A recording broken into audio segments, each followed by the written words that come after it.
Hello humanoids, welcome to Halfling Hobbies. I'm Halfling Hannah, and if there is one thing I love, whether it's video games or my D&D campaigns, it is side quests. The more side quests I can offer my players, and the more random stories that I can create, the happier my little DM heart is. And as such, I have looked through a lot of monster lore. I love creating side quests based on monsters and based around monsters. And so I decided to show off some of my absolute all-time favorites to you across all of the 5e monster manuals that we have. I hope you enjoy it. I'm super excited about this. Here we go.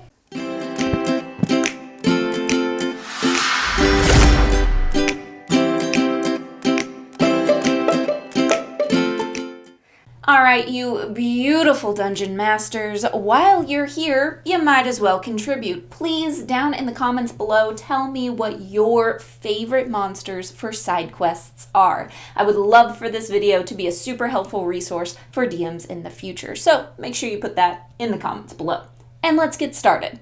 First of all, a little disclaimer.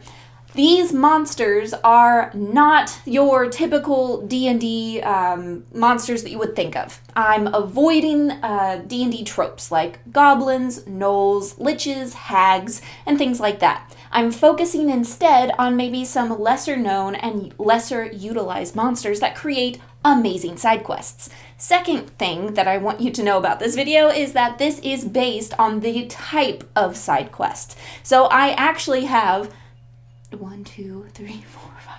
I actually have 6 different side quest types, and within those I have my absolute favorite monsters for them. You can find the timestamps down in the description of this video if you want to hop over to the quest that you're thinking of using. That's the best way I could think of to sort them. So here we go. The first one, the best monsters for monster hunts, in my opinion, are number 1, the flail snail.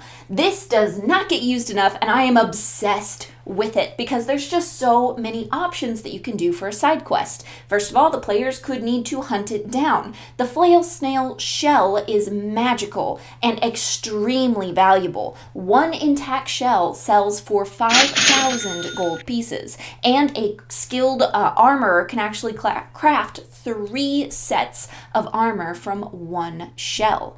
This shell is so incredibly valuable because it is magical. Anti-magical, which is interesting. But the area of effect around the flail snail shell actually prevents spells from being cast at it. It either negates them or it flings the spell back at the caster, which is super freaking cool. The second thing about this that is really cool is that the flail snail itself is an elemental being. What it does is this giant snail slowly moves across the ground, picking up anything that is on the surface of the earth. It consumes this and then kind of not really poops it out, but it's its slime, right? So snails have slime. The slime trail behind the snail becomes this beautiful and unique glass that varies in color and clearness based on what the snail has consumed. And there are actually rangers and individuals that make their living off of tracking flail snails and collecting this glass, because then it can be warmed up and made into absolutely beautiful crystal creations. Another cool thing about a flail snail is that in your world, maybe you have endangered species, and if players want to hunt a flail snail, they actually have to poach. Or on the other side, your players could actually be hired to deal with a band of poachers that have been killing off this incredibly rare species. I love this for a side quest because it has lots of super fun options. If you would like a side quest that is simply kill the nasty beastie that's causing problems, my next top monster is the Gorgon. This is a giant metal bull that can turn people into stone. Something like this could trample through different areas, destroy large swaths of farmland, and could be an absolute menace that people might want dealt with. The cool thing about this is not only is it an armored bull, which itself is very dangerous because horns and trample, but it also breathes out a vapor that turns any living creature there into stone. This makes for an incredibly interesting encounter and a dangerous one regardless of your level if you happen to fail the saves here. Number 2, for murder mystery quests. Here are 3 of my favorite monsters. 1, the Bone Claw. So a Bone Claw is created when a wizard attempts to become a lich and fails. The Bone Claw then seeks out within like a 3-mile radius the most intense source of evil thought and binds itself to that creature. Most often, the person that has a bone claw bound to them doesn't even know it. They simply want things and wish for things to happen, and they begin to happen around them. Perhaps they wish for their rivals to die, and their rivals are found murdered and mutilated in horrible ways. This makes an excellent murder mystery because the person who is in charge of the Bone Claw doesn't even know it, or perhaps they can become aware of it. But the cool thing about this is that you cannot kill the Bone Claw. If your party kills the Bone Claw, it simply comes back 1d4 days later. Meaning this could be an ongoing side quest until they finally figure out who's controlling it, because the only way to kill a Bone Claw is to either kill its master or to convince its master to give up their evil ways. Excellent, excellent side quest adventure, especially in the city if you want to do like a slasher horror side quest. Number 2, Skulks. This is in Mordekainen's. So skulks are individuals who have wandered around the Shadowfell for so long that who they are essentially has disappeared, and they become permanently invisible beings. Those who have strong connections to the Shadowfell can actually summon skulks to do their bidding for 30 days. These are invisible creatures, extremely hard to track, excellent at killing stealthily. If you have a murder rampage going on and there's no evidence as to what is happening here, perhaps a skulk has been involved and you have to find out who has summoned it. Number 3, Slithering Trackers. This one's in Volo's guide. Slithering Trackers are individuals so hell-bent on revenge that they go to a lich or a hag to be transformed into a pile of sentient goop. Literally. All of their liquids are taken out of their body and transformed into this puddle, but their consciousness remains attached to it. This allows them to get into spaces and to sneak into places that they normally would not be able to, allowing them to exact their revenge. However, once they have exacted their revenge, they don't cease to exist, and they still know that they are trapped in a pile of goo, driving some of them to madness and murder sprees. Could your party track a slithering tracker and destroy it before it kills again? Number 3, the best monsters for plagues and pestilence. That's a good word. I like that word, pestilence. So this one, if you want to include plagues in your campaign, but you don't necessarily want like a god attached to it, you want something a little not as big for an actual side quest and not like a full-blown story plot, an excellent option is Varguli. These are flying heads, literally from hell. If a flying head happens to make its way out of the 9 hells, it can wreak absolute havoc on the material plane, because these heads replicate by giving someone a kiss. Seems innocent enough. However, that person is then cursed, and over the next few days, their head begins to swell and take on monstrous and horrible attributes. Perhaps horns begin sprouting out of it, the mouth becomes elongated, the eyes start to bulge, and eventually the head tears free from the body, sprouting wings, and it then consumes its own body, becoming its own Varguli. I don't know if I'm saying that right. This, as you could imagine, could become a horrible plague problem within an area that your adventurers may want to deal with sooner rather than later. The next option for spreading plague throughout your land is a Yugoloth, which you can read more about in the Monsters Manual. Specifically, this one is an Onoloth.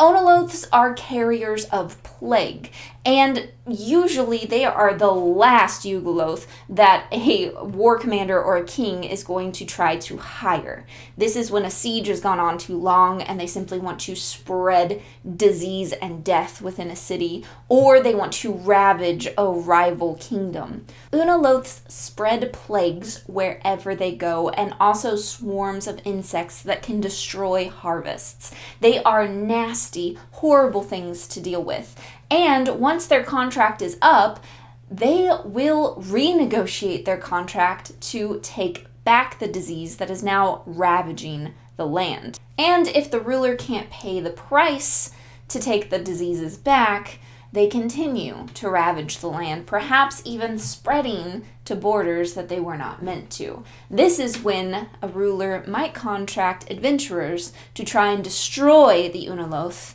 and break the plagues. This is an incredibly interesting side quest. This could even become the main quest of your story if you want to, but it still works as an awesome side quest, which is why I included it on here. Number 4, Lost Lore or Forbidden Secrets.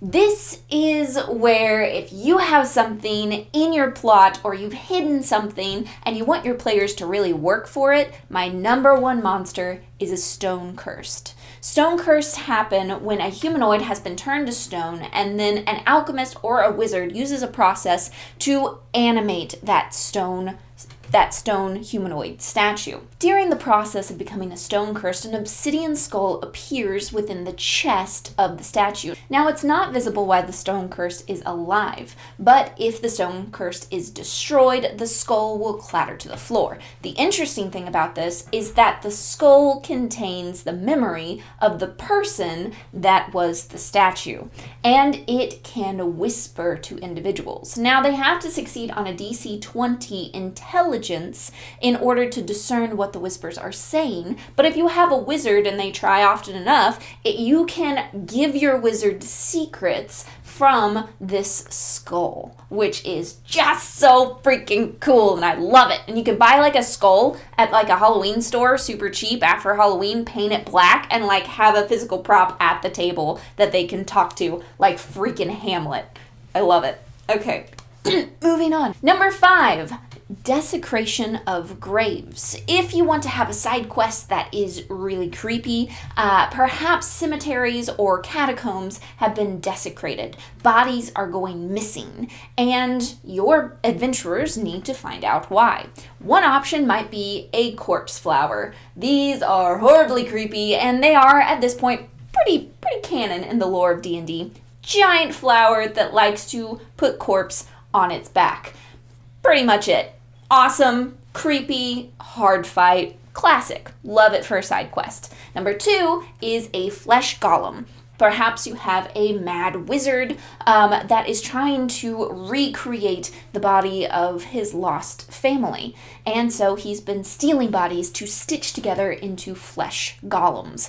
This makes an excellent side quest because you have to find out who is doing it, and then you have the flesh golem as your final boss for this side quest. And then the last one, if you don't want to go with body snatching like the other 2 are, you can do specifically wizards' graves have been desecrated or opened, and the bodies have not been messed with, but the items that were entombed with them are now missing. And this is the work of a Nothic. If you know me at all, you know that I love Nothics because they are a role-playing monster. They don't really want to fight, and they honestly try to avoid fights as much as possible, but they can be bargained with. This monster actually connects really well with the Forgotten lore up above as well, which is why I'm going to put it in both categories. Nothics were once wizards that were so tempted by Forgotten and Forbidden lore that they became obsessed with it and eventually became Nothics. Now, for all eternity, they are searching out Forgotten and Forbidden lore and magic. Magic was magic. So as a side quest, you could have these great wizard tombs and monuments that have been opened and items have been stolen, perhaps that people know are powerful, or perhaps that they don't know have any kind of significance. They just know that the wizard wanted to be buried with them. And your adventuring party needs to figure out where these items have gone, and it eventually leads them to a Nothic, which then you could use any of your forbidden lore, any forbidden items, forgotten stuff that you want to give your players, or send them down a rabbit hole. Perfect for that. Absolutely perfect monster for that. Number 6 is missing or slaughtered livestock or people. There's a lot of reasons why there might be some slaughtered livestock lying around, and this literally could be anything. You can scale it down to just be monsters, or you can do something a little more interesting, a little more flavor to it with these 3 monsters. Number 1, Nosferatu. This is a brand new monster from Von Richten's Guide to Ravenloft. This one is particularly interesting because these are like the drug addicts of vampires. While normal vampires, not vampire spawn, they're just mad, right? But normal vampires, they kind of have a plan. They got this overall idea what they want to do. They're kind of choosy on what they feed on. Nosferatu are not that way. They are obsessed with blood, driven to the point of madness for blood. They will eat anything. Livestock, people, doesn't matter. They just want blood. And once they have consumed and gorged themselves on blood, they have a very brief window of consciousness, knowing who they once were and what they have become. And this makes them particularly interesting for side quests because you can kind of play on your players' heartstrings just a little bit of if they discover Nosferatu after they've fed, they can actually have a conversation with them before they go mad for blood again and attack. This is a very interesting monster for a side quest. Vampire, but a different kind of vampire than what we've seen so far. Next up, also from Von Richten's, is what is quickly becoming one of my favorite monsters, the Carrionet. This is like a marionette, but it has carrion in it, which means corpse. So think corpse puppet, which is creepy. These are little dolls that have been brought to life by the love of either their creator or their owner. But they don't want to stay dolls. They want to be real people. So they have a long silver needle that they can stab a person with and swap souls with them. The soul of the Carrionet goes into the person's soul goes into the toy.